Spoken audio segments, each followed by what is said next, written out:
दोस्तों नमस्कार, स्वागत है आपका यूट्यूब चैनल एबी टेक में। आज है 8 सितंबर 2022 और जान लेते हैं आज की महत्वपूर्ण खबरें जो आज के प्रमुख समाचार पत्रों पर छाई हुई हैं। सबसे पहली अपडेट एडेड जूनियर भर्ती को लेकर के यहाँ पर एक बड़ी अपडेट दी गई है कि एडेड जूनियर भर्ती परीक्षा के परिणाम संशोधन से पीएनपी पर फिर उठे सवाल।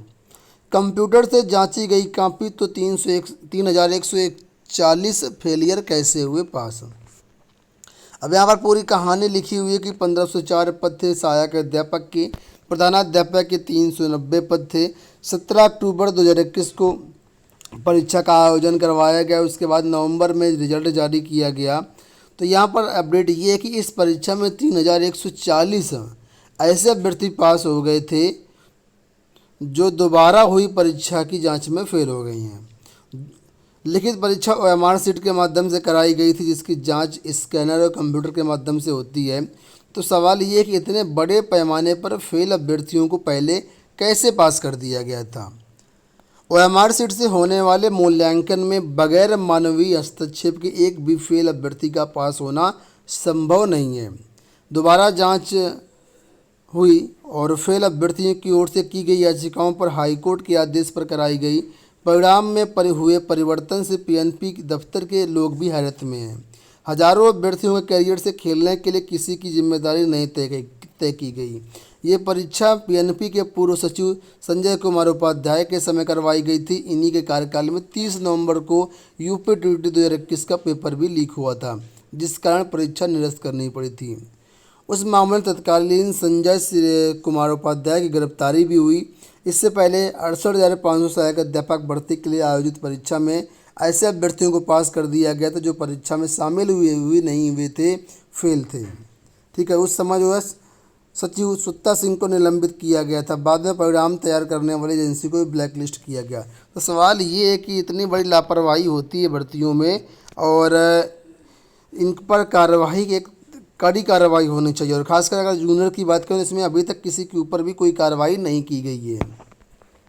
अब यहाँ पर देखिए लिखा है अमान्य विषय सीरीज वालों को भी किया गया पास। 15 नवंबर 2021 को जो परिणाम जारी किया गया था उसमें अमान्य विषय और सीरीज वालों को भी पास कर दिया गया था। ठीक है, तो इस तरीके से काफ़ी सारी चीज़ें लिखी हैं और यहाँ पर लिखा है 229 पास को फेल कर दिया गया था। तो कई सारे बड़े कारनामे पिछले रिजल्ट में थे और अब इनको पास किया गया वापस। ठीक है, तो यहाँ पर देखो कट ऑफ भी दे दिया गया है कि आंकड़े जो कल के रिजल्ट में निकल के आए हैं कि किस सब्जेक्ट में कितने कितने अभ्यर्थी किस कैटेगरी में पास हुए हैं। तो यहाँ पर देखो पूरा डाटा दिया गया है।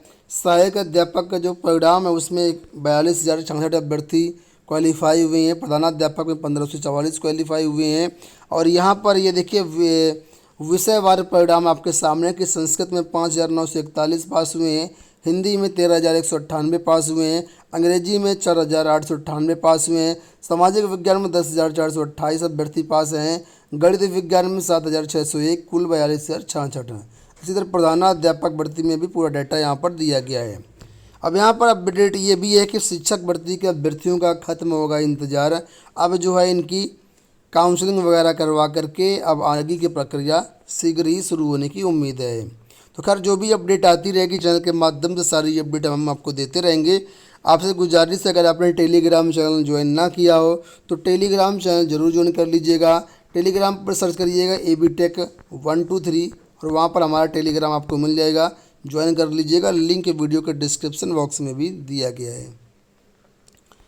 यहाँ पर अपडेट है कि निजी स्कूलों में ईडब्ल्यूएस की बची सीटें भरने का आदेश रद्द। सुप्रीम कोर्ट ने दिल्ली हाई कोर्ट के उस आदेश को रद्द कर दिया जिसमें निजी स्कूलों को 5 वर्षों में चरणबद्ध आर्थिक रूप से कमजोर वर्ग श्रेणी की खाली बची सीटों को भरने के लिए कहा गया था। बात करते हैं सीबीएसई बोर्ड की। तो सीबीएसई ने 12वीं के कंपार्टमेंट परीक्षा के नतीजे जारी कर दिए हैं। जो भी अभ्यर्थी 12वीं की कंपार्टमेंट एग्जाम में अपीयर हुए हों वो अपना रिजल्ट CBSE results.nic.in पर जा कर के चेकआउट कर सकते हैं और अपना स्कोर कार्ड उमंग ऐप के माध्यम से भी देख सकते हैं। कंपार्टमेंट और सुधार परीक्षा 23 अगस्त को आयोजित करवाई गई थी। बात करेंगे असिस्टेंट प्रोफेसर भर्ती एग्जाम को लेकर के। तो अपडेट आई है कि सिर्फ प्रयागराज में नहीं बनाए जाएं परीक्षा केंद्र। आप लोग जानते होंगे इस भर्ती में ज़्यादा जो परीक्षा केंद्र बनाए जाते हैं प्रयागराज या लखनऊ में बनाए जाते हैं। तो उसी के बारे में यहाँ पर अपडेट है कि प्रदेश के शासकीय सहायता प्राप्त महाविद्यालयों में असिस्टेंट प्रोफेसर भर्ती के लिए जल्द ही परीक्षा तिथि घोषित की जा सकती है। अभ्यर्थी चाहते हैं कि सिर्फ प्रयागराज में ही परीक्षा केंद्र ना बनाए जाएं, दूसरे जिलों में भी परीक्षा केंद्र बने ताकि दूर दराज में रहने वाले अभ्यर्थियों को दिक्कत ना हो। विज्ञापन संख्या 51 के तहत अशासकीय महाविद्यालयों में 981 पदों पर 90,000 से अधिक अभ्यर्थियों ने आवेदन किया है। इस बार भी उच्चतर शिक्षा सेवा आयोग पूरी परीक्षा प्रयागराज में ही कराने की तैयारी कर रहा है। इससे पूर्व विज्ञापन संख्या 50 के तहत 2002 पदों पर भर्ती के लिए लिखित परीक्षा सिर्फ प्रयागराज में ही करवाई गई थी। तो अभ्यर्थियों का कहना है कि केवल प्रयागराज में ही परीक्षा केंद्र ना बनाए जाएं, बल्कि अलग अलग जिलों में परीक्षा केंद्र बनाया जाए ताकि जो दूर से रहने वाले अभ्यर्थी हैं, ठीक है, अलग अलग जिलों से जो आते हैं उनको थोड़ा सहूलियत दी जाए। यहाँ पर बात करेंगे अगली अपडेट के बारे में। तो यहाँ पर अपडेट है कि 14,500 स्कूलों के कायाकल्प के लिए पीएम श्री योजना मंजूर है। कैबिनेट की बैठक में कई लिए गए महत्वपूर्ण फैसले। कल मोदी सरकार की कैबिनेट की मीटिंग थी, यहाँ पर कई सारे महत्वपूर्ण फैसले लिए गए हैं। तो उसमें से एक फैसला ये भी है कि 14,500 स्कूलों को कायाकल्प करने के लिए पीएम श्री योजना मंजूर की गई है। ठीक है, तो यहाँ पर देखिए अलग अलग चीज़ों के बारे में बताया गया है। और इस बढ़ते हम लोग अगली अपडेट की तरफ। तो यहाँ पर जो अगली अपडेट है, एक बड़ी अपडेट है कि कैसे देंगे 10 लाख नौकरी, पीएम ने खींचा खाका। लोकसभा चुनाव से पहले मोदी सरकार बेरोजगारी के मुद्दे को कमजोर करना चाहती है। बुधवार को ही केंद्रीय कैबिनेट की बैठक में केंद्र सरकार के विभिन्न विभागों में खाली पड़े 10 लाख पदों को अगले साल के अंत तक भरने की कार्ययोजना तैयार की गई है। पीएम ने खाली पदों को भरने के लिए पदोन्नति, बैकलॉग सहित सभी विकल्पों के इस्तेमाल के निर्देश दिए हैं। प्रधानमंत्री ने बीते जून में खुद सरकार के विभिन्न विभागों में 10 लाख पदों को भरने की घोषणा की थी। घोषणा के बाद मंत्रालय और विभागों को रिक्त पदों को भरने के लिए कार्ययोजना बनाकर के कार्मिक एवं प्रशिक्षण विभाग को उपलब्ध कराने का निर्देश दिया गया था। मंत्रिपरिषद की बैठक में इसी पर विस्तार से चर्चा हुई। तो कुल मिलाकर के 10 लाख पद कैसे भरे जाने हैं, कैसे 10 लाख नौकरी सरकार देगी, उसके बारे में मंथन हुआ और इस पर आगे कार्य किया जाएगा।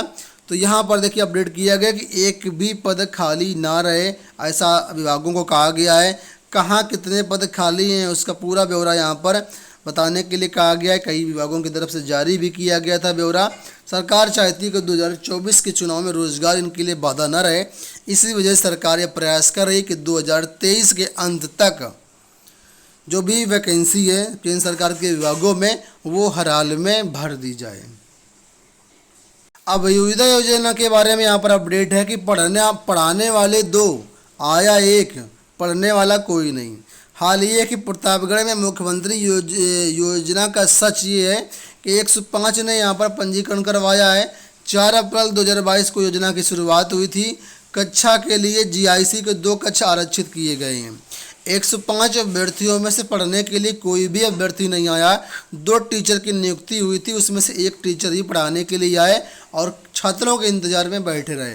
हाल ये कि अभ्युदय योजना पूरी तरीके से फेल है, नज़ारा आप सामने देख सकते हैं।